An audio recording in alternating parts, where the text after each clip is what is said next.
Good afternoon, everybody. I'm Dave Weisberger, the CEO of CoinRoutes. It's time for our weekly This Week is Crypto Roundup, and it's March 17th, St. Patty's Day. And boy, do we have a lot to talk about today again.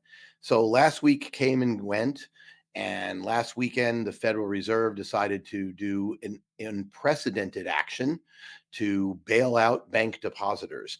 Let's get right to it. The marketplace has been interesting to say the least. Bitcoin over the last week is up north of 30%, now well past the 200-week moving average, which is the level that we've been targeting, which was 24.5, now trading at press time as we speak at around 26,500. Ether is well over 1,700. The entire crypto complex is rallying. And the question people should be asking is why? Because the marketplace outside of crypto has been interesting. The NASDAQ is up something like 3.5% for the week, although it's down a bit today. The Russell has been getting drubbed again today, and the small companies are considering problems because of the lack of ability to borrow from regional banks. And there's lots going on, and we'll unpack that in a heartbeat. But the other thing is gold is up somewhere around 6.5% over the week, clearly outperforming equities, but dramatically underperforming Bitcoin.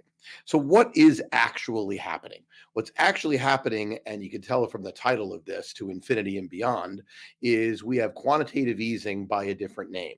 So I think that the Federal Reserve actually did a smart thing, but maybe they're getting a bit too cute. The fact of what they did is the following.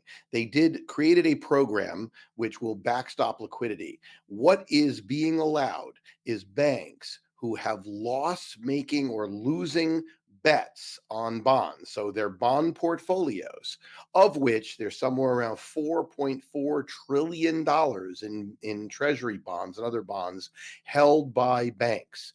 Of that, the best estimate I've seen, is somewhere around $600 billion of losses are on bank balance sheets in the aggregate. Now, why is there a loss? Anyone who understands anything about bonds knows that when bond yields go up, bond prices go down. So if you buy a 10-year bond getting less than 2% interest in 2021, and many banks did, those bonds might be trading as low as 60 cents on the dollar now, because interest rates are, depending on which instrument we're talking about, somewhere north of 4.5%, or even as high as 6% if we're talking about mortgage-backed securities. Those bonds could have dropped quite a bit. Banking regulations allow banks to hold on their balance sheet those bonds at yield to maturity, meaning if you paid $100 for a bond in 2021, it's going to mature in 2028. Even if it's only worth 60 cents today, or in that case, $100, $60 today, you can mark it on your balance sheet at 100, meaning you conceal the losses that are at the banks.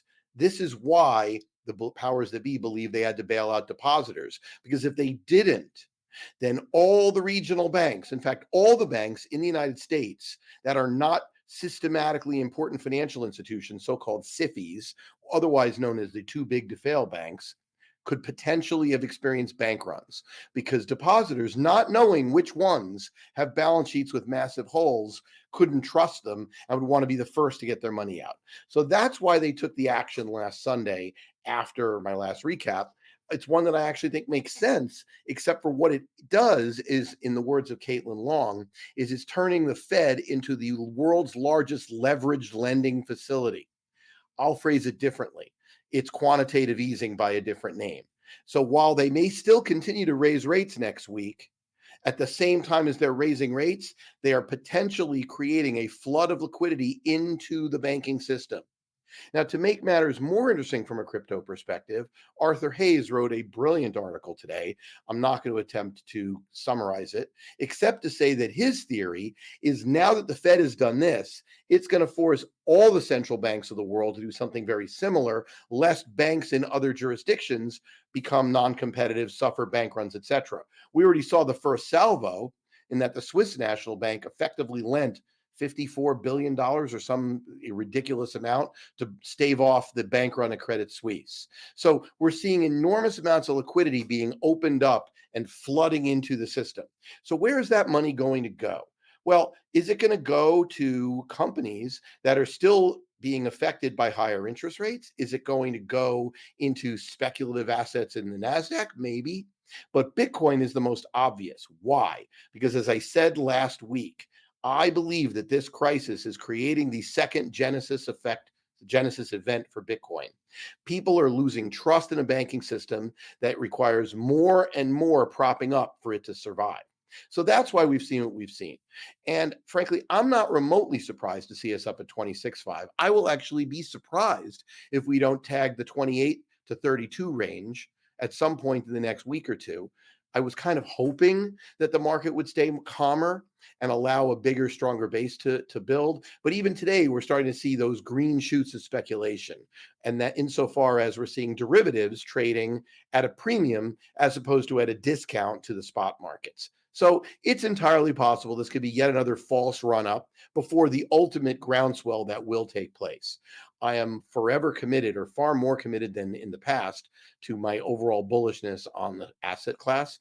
I think that this is pretty much the final proof point that's going to be required, but it's going to play out over months, if not years. So let's not get crazy, but let's understand what we're dealing with. Bitcoin is a measuring stick against fiat, and fiat is getting debased. It is quite clear that the Fed has no other choice. They felt they had no other choice, and that much is obvious. Will they continue to jawbone down risk assets, potentially by raising rates even more? Yes. Will that have the stopping power that they wanted to have as they're flooding the banks with liquidity? Likely not. So stay tuned. We will see much more about this. So, what's the other news that we had this week? Well, the biggest one that I normally would talk about and lead with is the rumor, and I'm going to call it a rumor now because it's not yet confirmed, that the regulators, the banking regulators, are telling people who buy Signature Bank that they have to shut down SigNet.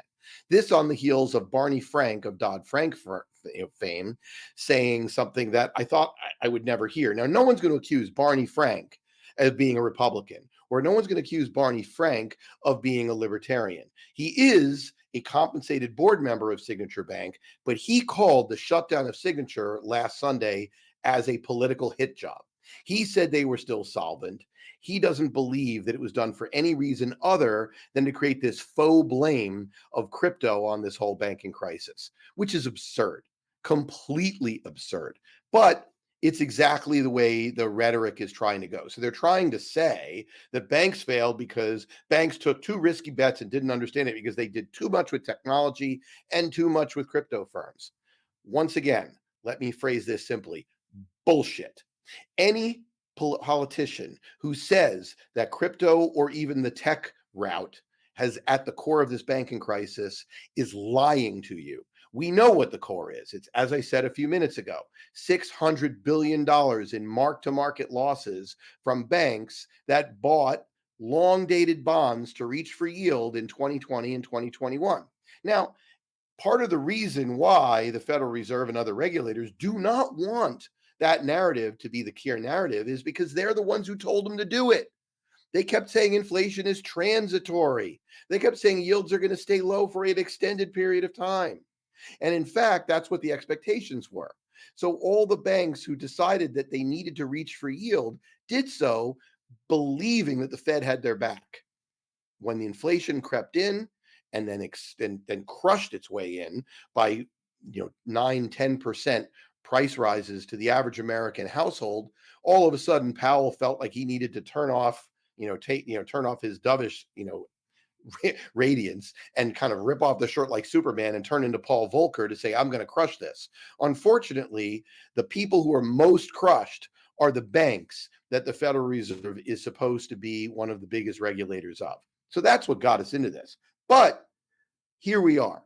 Now, if that rumor turns out to be true, if it turns out that an Operation Choke Point 2.0 is underway, where people are in the administration are trying to debank the crypto industry, that has a couple of very serious implications. I don't want to talk about it at length now because I really want to find out whether it's true or not. If it's true, however, it's clear overstepping of statutory authority. It's clear that the federal government will be responsible for picking winners and losers. And in fact, in this case, runs the risk of losing financial services primacy for the United States. Because if innovation is driven offshore completely, which is literally what would happen if all crypto companies were unbanked, then the US will lose out on what will become the financial rails of the next century or so. Meaning digital assets and the way the digital market structure is evolving is superior to traditional assets and the way that market structure is evolving. And there are many, many reasons, from 24/7 to immediate settlement to pure multi-currency to less intermediation and therefore less slippage costs, etc. We're seeing this in crypto and we've been documenting it. But I don't want to jump the gun here. Let's see how this plays out. We know the House is looking at it, and maybe by next week, we'll know who buys Signature and whether SigNet gets shut down. So the last thing I will leave you with is this happening in a vacuum? And I don't like to make conspiracy theories. I don't want to put on a tin helmet. But the fact is, if they're really trying Operation Choke Point at the same time as getting ready to announce a 24/7 FedNow payments network, at the same time, they're pushing for a central bank digital currency that the government, and most particularly the administrative state of the executive branch, can control.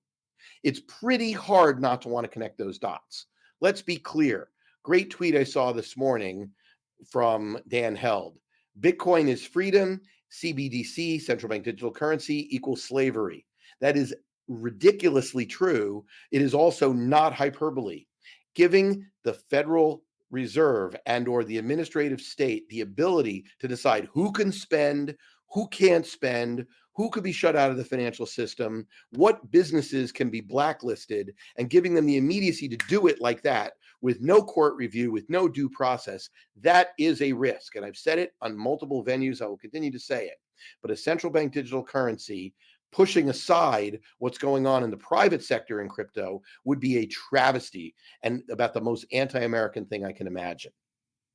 That said, it is going to be a while before we know how this is going. It is something that people should be aware of politically.